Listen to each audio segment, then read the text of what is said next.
मजला सुख चित्र नवे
नमस्कार, मी हेमलता मारुती नकाते।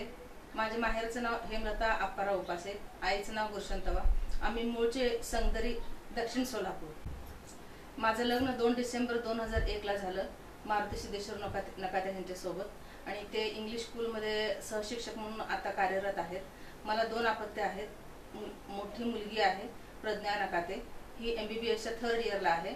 2 नंबरचा आहे तो प्रणव नकाते, तो आता 12वी नुकतंच पास झाले, आता तो BVSC ला ऍडमिशन त्याचं झालेलं आहे। मध्ये प्रवेश केले त्यावेळेस मला इनरव्हील क्लब बद्दल अशा काही गोष्टी समजल्या किंवा त्याचे उद्दिष्ट काय आहेत ते मला समजलं। उदाहरणार्थ इनरव्हील क्लब हे पूर्णपणे हे स्त्रियांचं क्लब आहे, तिथं एकही पुरुष सदस्य सहभागी नाही आणि इनरव्हील क्लब हे जवळजवळ आपल्या जगामध्ये 103 देशामध्ये कार्यरत आहे आणि पूर्ण 103 देशामध्ये हे स्त्रियाच तिथं कार्यरत आहेत आणि खूप मोठे मोठे इव्हेंट्स आम्ही इनरव्हील क्लब तर्फे अरेंज करत असतो आणि हे सगळं ऐकल्यानंतर मला खूप म्हणजे छान वाटलं, म्हणून मी इनरव्हील क्लब जॉईन केले आणि त्या इनरव्हील क्लबच्या अंतर्गत आम्ही बरेचसे कार्य करत असतो।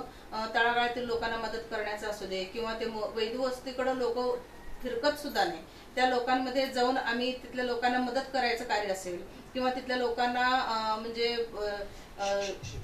शिक्षणाच्या जागरूकतेबद्दल असेल किंवा तिथल्या लोकांना साक्षरतेबद्दल असेल किंवा तिथल्या हेल्थ इश्यू बद्दल जे प्रॉब्लेम्स आहेत त्याच्या संदर्भात सुद्धा आम्ही बरेचसे हेल्थ कॅम्प किंवा तिथल्या मोफत शिबिर वगैरे आम्ही आयोजित केलेलं आहे आणि तसंच वृद्धाश्रमासाठी असेल, मूकबधिर शाळेसाठी असेल किंवा एखादी शाळा दत्तक घेऊन त्या शाळेमध्ये कुठल्या गोष्टींची भौतिक सुविधा असेल किंवा कुठली सुविधा कमी आहे ते सुविधा प्रोव्हाइड करण्याचं किंवा ते पुरवण्याचं काम आम्ही इनरव्हील थ्रू करत असतो। मग हे सगळे करत असताना आम्ही सगळ्या मैत्रिणी एकत्र येतो आणि बरेचसे आम्ही लोकांना किंवा समाजामध्ये मनोरंजनात्मक कार्यक्रम सुद्धा आम्ही करत असतो आणि त्याच्यामध्ये सगळ्यात महत्त्वाची गोष्ट म्हणजे आम्ही प्रत्येक वर्षी दांडिया महोत्सव भरवतो आता दसऱ्यामध्ये आणि त्या दांडिया महोत्सवामध्ये स्पर्धा ठेवतो जेणेकरून बायकांनी म्हणजे बाहेर यावं, म्हणजे घरातून संसारातून बाहेर यावं आणि स्वतःसाठी जगावं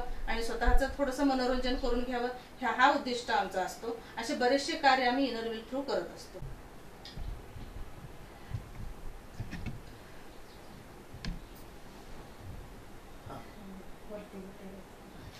इनर व्हील क्लबच्या माध्यमातून आम्ही बरेचशा स्पर्धा घेतो.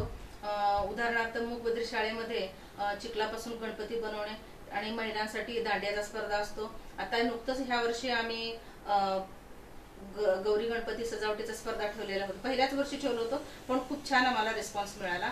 आणि मुलींसाठी आम्ही चित्रकला स्पर्धा असेल किंवा रांगोळी स्पर्धा असेल, असे वेगवेगळे स्पर्धा आम्ही इनर व्हील थ्रू ठेवत असतो, जेणेकरून महिलांना आपल्या अस्तित्वाची किंवा आपण पुरुषांच्या बरोबरीने समाजामध्ये वावरत असताना आपण कुठेही कमी पडत नाही ह्याची जाणीव करून देण्यासाठी आम्ही बरेचसे महिलांच्या जागृत राहण्यासाठी किंवा महिलांच्या अवेअरनेससाठी बरेचसे स्पर्धा आम्ही इनर व्हील थ्रू आयोजित करत असतो.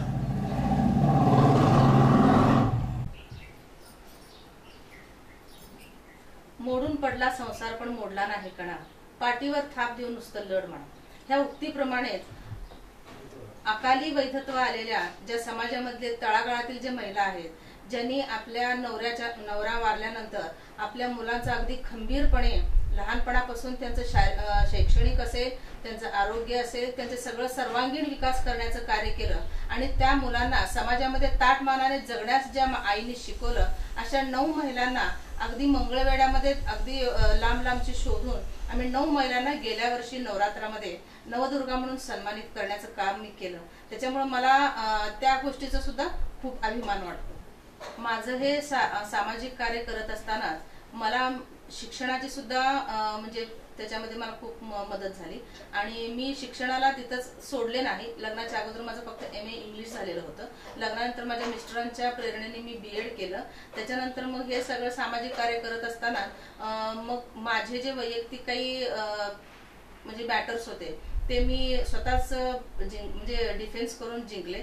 मग त्यावेळेस माझ्या मिस्टरांना असं वाटत होतं की मी लॉ पूर्ण करावं, कायद्याचं म्हणजे कायदेविषयक पूर्ण कायदेशीर ज्ञान मी घ्यावं. त्यासाठी माझ्या मिस्टरांच्या प्रेरणेने मी म्हणजे वयाच्या 47व्या वर्षी लॉ पूर्ण केले आणि विधिज्ञ म्हणून मी माझी पदवी पूर्ण केली आणि मिळवली. ह्या 10 वर्षाच्या माझ्या सामाजिक कार्यातूनच म्हणजे एक पोचपावती म्हणून किंवा मला शाबासकी म्हणून महाराष्ट्र संवाद न्यूजने मला मंगळवेढा नवदुर्गा म्हणून ह्या वर्षीचा बहुमान मला दिला. त्याबद्दल मी त्यांचे खूप खूप आभारी आहे आणि ह्यातूनच मला एक प्रेरणा मिळाली आणि एक ऊर्जा मिळाली. ह्याच्यापेक्षाही मी चांगलं कार्य करेन आणि अशीच मला वेळोवेळी त्यांची शाबाशी मिळावी अशी मी आशा व्यक्त करते आणि थांबते. धन्यवाद.